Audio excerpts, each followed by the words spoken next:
메리 크리스마스. 네, 참 오늘 즐거운 성탄절을 맞이해서 우리 새누리 가족 모두에게 하나님의 은혜가 충만하기를 축원합니다. 우리가 성탄절이 되면 왜 이렇게 기쁘죠? 참 즐겁고 기쁜 날입니다. 그것은 바로 참 영원히 죽을 수밖에 없는 이 죄인을 참 구원해 주신 구세주시요, 또 우리의 일만만사의 모든 문제를 해결해 주시는 우리의 주인이신 바로 그 예수님, 우리의 메시아, 우리의 그리스도가 바로 탄생하신 날이기 때문에 그런 것이죠. 아주 옛날에 한 왕자가 자기 신분을 숨기고 어느 시골을 방문하게 됐습니다. 근데 그때 아주 어여쁘고 아주 현숙한 그 여인을 만나게 됐어요.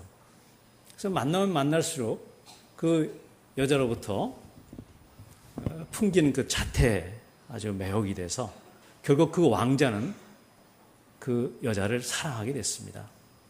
이러한 그 왕자의 마음을 안 비서실장이 왕자에게 다가가가지고, 왕자님, 지금 제가 당장 가서 그 여자를 잡아올까요? 그러니까 왕자가 하는 말이, 절대 그래서는 안 된다. 아니다. 나는 진정으로 그 여자의 사랑을, 그 여인의 사랑을 나는 받고 싶다. 그런 연후에 내가 정식으로 프로포즈를 하고 나의 왕비로 삼을 것이다. 그러면서 이 왕자는 참 그 화려한 왕궁의 보좌를 버리고 그 시골로 내려가서 조그마한 오두막집에서 기거를 하면서 그 여자를 만나게 됩니다. 그 왕자에게는 그 왕궁의 화려한 생활을 버리고 시골에 가서 사는 그 생활 자체가 그 왕자에게는 바로 십자가였던 것이죠. 그러나 오직 한 여자를 사랑하는 그 마음 때문에 모든 어려움을 이겨낼 수가 있었던 것입니다. 이와 같이 하나님도 자기 형상으로 창조한 그 인간을 너무 사랑하셔서 하늘 보좌를 버리시고 낮고 천한 이 세상에 오셔서, 그것도 말구의 갓난아이로 태어난 것입니다. 이 감격이 얼마나 컸던지 사도 요한은 요한복음 1장 14절에서 이렇게 고백합니다. 말씀이 육신이 되어서 우리 가운데 거하심에 우리가 그 영광을 보니 하나님의 영광이요 은혜와 진리가 충만하더라 하는 것입니다. 여러분들이 다 아시는 것처럼 예수님은 2013년 전 유대 땅 베들레헴에서 태어나셨습니다. 그 당시 유대는 로마의 통치하에 있었는데 로마 황제 아구스도가 인구 조사를 할 목적으로 전 유대인에게 그 호적을 등기할 것을 명령을 내립니다. 그래서 다윗의 후손 그 요셉이 이제 그 나사렛에서부터 마리아를 데리고, 마리아하고는 이미 약혼한 사이이기 때문에 호적의 등기를 해야만 했었습니다. 그래서 나사렛에서부터 유대 땅 베들레헴까지 이제 내려갔던 것이죠. 그런데 가서 보니까 베들레헴의 그 작은 도시에는 호적을 등기를 하려고 온 사람으로 아주 초만원을 이루고 있었습니다. 마리아는 해산을 앞둔 무거운 몸이었고 긴 여정에 아주 지쳐 있었습니다. 그런데 베들레헴은 마리아의 태중에 있는 아주 정말 이 귀한 아기 예수님을 받아들일 그 여관방이 없었습니다. 저희도 또 이 시간 이렇게 예배를 드리고 있지만은 우리 마음속에 세상의 것들로 초만원이 돼서 예수님을 받아들일 자리가 없지는 않은지 한번 살펴봐야 하겠습니다. 이제 때가 돼서 마리아가 산통이 시작되었고 빈 여관방을 찾지 못하자 결국 말구유에서 아기 예수를 낳게 됩니다. 아기 예수가 세상에 오신 것입니다. 그런데 성경을 보면 그 많은 사람 가운데 오직 두 종류의 사람만이 아기 예수를 찾아와 경배하였다고 기록되어 있습니다.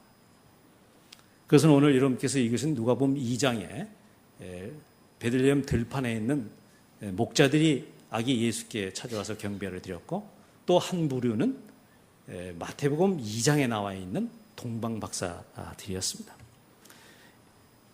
여러분들께서 방금 읽은 본문 8절에서 14절에서 보게 되면 천사들이 아기 예수의 탄생을 목자에게 전하는 장면이 나옵니다. 그것이 2장 지금 10절에 나오죠. 천사가 이르되 무서워 말라. 보라 내가 온 세상에 미칠 큰 기쁨의 좋은 소식을 너희에게 전하노라. 여기서 너희라는 것은 목자들에게 전한다는 것이죠. 아기 예수의 탄생 소식이 다른 그 어느 누구보다도 맨 먼저 목자에게, 이 목자에게 전했다는 것이 참 우리에게 많은 시사점을 안겨주고 있습니다. 그래서 그 목자는 바로 우리 방금 태어난 아기 예수가 이제 이스라엘의 목자가 된다는 것을 이 주님께서 미리 천사들이 미리 이제 그 목자들에게 암시를 하고 있는 것입니다. 이것은 마태복음 2장 6절에서도 예수님의 정체에 대해서 잘 설명되어 있습니다. 2장 6절 한번 보시죠. 유대 땅 베들레헴아, 여러분들이 잘 아는 기절입니다. 너는 유대 고을 중에 가장 작지 아니하도다. 네게서 한 다스리는 자가 나와서 내 백성 이스라엘의 목자가 되리라는 그 말씀입니다. 그러니까 예수님은 목자로 오신 것이죠. 이스라엘의 목자, 우리들의 목자로 오신 것입니다. 그 당시 유대 사회는 헤롯 왕이 통치하는 시대로서 가장 어두운 시대였습니다. 그래서 로마의 식민 통치하에서 유대의 왕은 바로 유대인이 왕을 해왔었는데 이 헤롯은 유대인이 아닙니다. 이두메 사람으로 이방 사람이죠. 그러다 보니까 유대인들의 반감을 많이 샀어요. 그래서 헤롯은 자기의 왕권을 지키기 위해서 많은 사람을 죽였습니다. 조그만 반란의 기미가 있으면 가차없이 죽였어요. 자기 아들까지도 죽인 그런 헤롯임을 우리가 알 수가 있습니다. 이런 헤롯의 통치하에 있던 백성들은 늘 불안하고 마음이 항상 무거웠습니다. 그래서 백성들은 유리하고 방황하게 되었고 이런 백성들을 돌볼 목자가 없었던 것인데 이때 우리의 첫 목자이신 예수님께서 탄생을 하신 것입니다. 예수님은 공생의 3년 동안 정말 이스라엘의 선한 목자라서 연약한 자를 강하게 하고 병든 자를 고쳐주며 상처받은 자를 싸매어주고 또 쫓긴 자를 돌아오게 할 뿐만 아니라 잃어버린 자를 찾도록 찾는 그러한 일들을 우리 예수님께서 해오셨던 것이죠. 이것을 한마디로 얘기한다면 이스라엘의 양을 모이고 친 일을 계속 해오셨던 것입니다. 그런데 예수님께서는 이제 공생의 3년 사역을 다 마치시고 우리 죄를 위해서 십자가에 돌아가시고 이제 부활승천을 하셔야 되기 때문에 이제 육신의 몸으로는 내 양을 먹이고 칠 수 없는 그런 상황에 이제 직면하게 됩니다. 그래서 예수님께서는 자기가 내 양을 먹이고 치는 이 사역을 제자들에게 그리고 세대와 세대를 걸쳐서 오늘날 주님의 아들, 딸들이라고 이름 불려지는 참 우리들에게 그 사명을 맡기는 것입니다. 예수님께서 평소 해왔던 그 사역을 우리들에게 맡겼다 해가지고 예를 들면 요한복음 21장 15, 16, 17절 내 양을 모이고 치라 이 말씀을 우리는 위임명령이라고 얘기를 합니다. 우리 새누리교회가 개척될 때 주님으로부터 주님의 양을 모이고 치라는 사명을 우리 교회에게 주신 것은 우리 성탄절 의미를 생각할 때 실로 놀라운 일이 아닐 수가 없습니다. 그래서 새누리의 목표가 착한 양, 착한 목자인 것입니다. 오늘 아기 예수 탄생을 축하하면서 예수님의 위임명령, 내 양을 모이고 치라는 이 사명을 잘 감당하는 우리 새누리가 되기를 주님의 이름으로 축원드립니다. 두 번째 아기 예수를 경배한 사람들은 마태복음 2장 1절에서 12절에 나와 있는 동방박사들입니다. 이 동방박사들에 관해서는 확실한 자료가 없습니다만 대체로 페르시아의 귀족이었었고 또 천문학을 연구했었고 이들은 별을 연구해서 그 당시에 시대를 점치는 점성가들이었습니다. 그리고 이들은 또 유대의 그 예언을, 우리 이스라엘의 예언에 아주 정통한 사람들이었습니다. 그래서 민수기 24장 17절을 보게 되면 마지막 때 야곱에서 한 별이 나와서 이스라엘을 다스리리라 하는 그러한 그 예언이 있습니다. 그래서 이 페르시아의 점성가들이 어느 날 모여가지고 이제 별을 연구하다가 아주 찬란한 빛을 발하는 별을 발견합니다. 그래서 이들이 참 여럿이 모여서 연구하고 하면서 이 별이야말로, 이 별이 바로 야곱의 별이구나, 메시아의 별이구나 라고 이들이 아주 확신을 갖게 됩니다. 그래서 확신한 후에 이들이 아무래도 우리가 메시아의 별, 이 별을 따라서 메시아를 찾아가서 메시아에게 경배를 해야 되겠다라고 이제 결정하고 그 먼 길을, 상당히 그 위험했죠. 그 여정길이, 그 위험한 그 여정을 이제 선택해서 그 별을 따라 가게 됩니다. 우리가 사실상 길을 갈 때 별을 따라간다고 생각을 해보십시오. 이게 상당히 참 황당한 일이 아닐 수가 없습니다. 목적지가 없고 다만 별만 따라간다는 것이, 이게 도저히 지금 세대로서는, 요즘 내비가 있어가지고 내비를 우리가 따라가는 이런 세대에서 별 따라간다, 우리가 길을 찾기 위해서 별 따라간다는 것은 참 상당히 어려운 일이 아닐 수가 없습니다.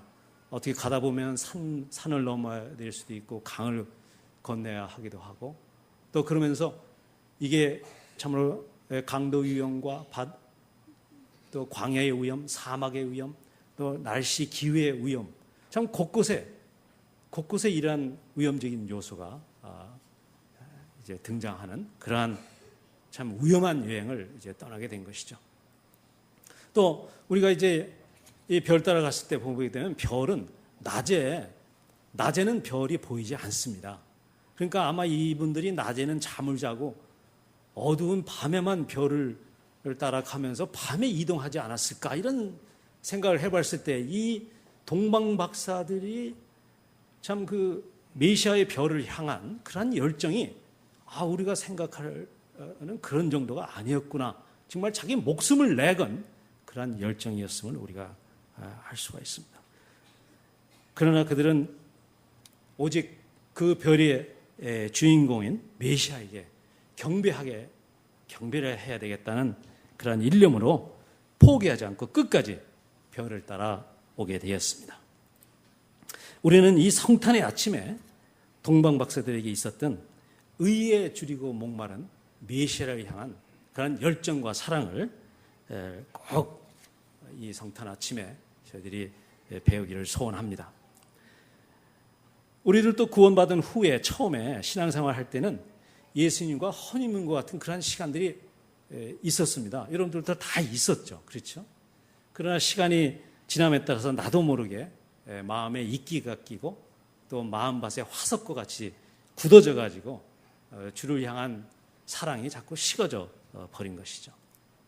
성탄제도 어렸을 때는 가슴이 두근거리고 성탄 24일, 25일이 다가올수록 마음이 기다려지고 또 기쁨으로 충만하였지만, 이제 10년, 20년, 30년, 한 30번의 성탄을 지내다 보면은 이제 크리스마스가 와도 그저 그냥 담담합니다. 크리스마스가 왔나 보다, 기쁘다 구주 오셨네 찬양 한두 곡 부르고 지나가는 것이죠. 그래서 성탄절이 정말 습관적인 성탄절이 되기가 쉽습니다. 우리가 조금만 소홀히 하면 이렇게 되어 가는 것이죠. 동방 박사들처럼 참 메시아를 향한 열정을 회복하기 위해서는 매일매일 말씀 묵상과 기도로 자기와의 싸움을 해야 할 것입니다.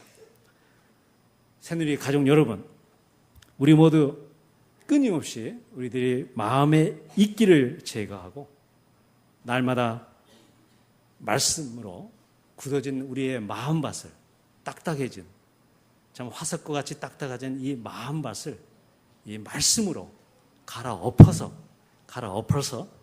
메시아를 향한 열정을 회복하시기를 주의 이름으로 축원드립니다. 오늘은 이 칸타타가 있는 날입니다. 그래서 제가 두 가지를 여러분들에게 말씀을 드렸어요. 우리가 이 크리스마스의 의미를 예수님이 목자로 오셨다. 그 목자의 삶을 사셨고 우리 새누리에게 이 내 양을 모이고 치라는 대사명을 주셨다는 것. 이 사명을 우리가 다시 한번 이 크리스마스를 맞이해서 이 사명을 이어가야 했다는 것. 두 번째는 동방박사로부터 메시아를 향한 그 열정과 사랑을 우리가 배워야 되겠다.